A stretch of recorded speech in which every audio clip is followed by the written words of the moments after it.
Ce matin, nous étions à la conférence consacrée à la transition énergétique. La ministre de l'Environnement, Ségolène Royal, était très à l'affût. Son voisin, Michel Sapin, a eu plus de mal. Et évidemment, notre profession sera force de proposition à l'écoute, évidemment, avec les partenaires financiers.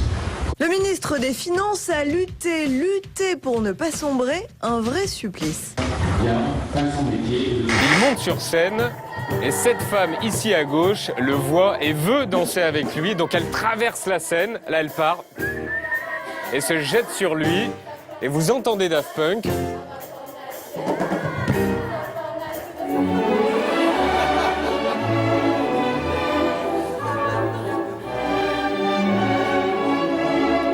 Nouveau couac embarrassant de la justice après la libération pour vice de forme en février d'un tueur présumé en Seine-Saint-Denis. Cette fois, c'est un dealer qui a été libéré à Perpignan à cause d'un problème de fax. Écroué en février pour tentative de meurtre, le jeune homme de 20 ans est ressorti libre début juin car un fax portant sur une décision judiciaire n'est jamais arrivé à destination.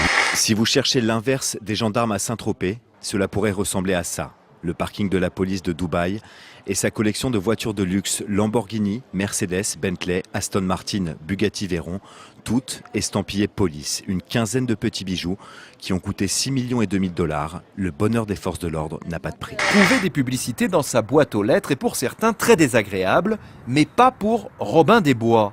Au contraire, Norbert, un Belge de 66 ans, collectionne les bons de réduction.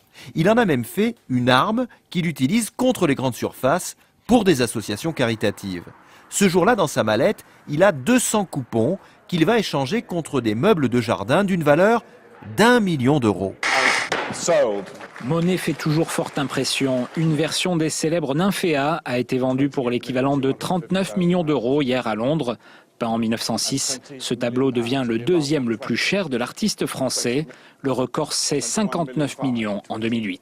Regardez même de plus près. Eh oui, ce sont bien des chaises de bistrot incontournables sur les terrasses des brasseries françaises. Elles sont les contemporaines de la Tour Eiffel et fêtent leurs 125 ans ce mois-ci.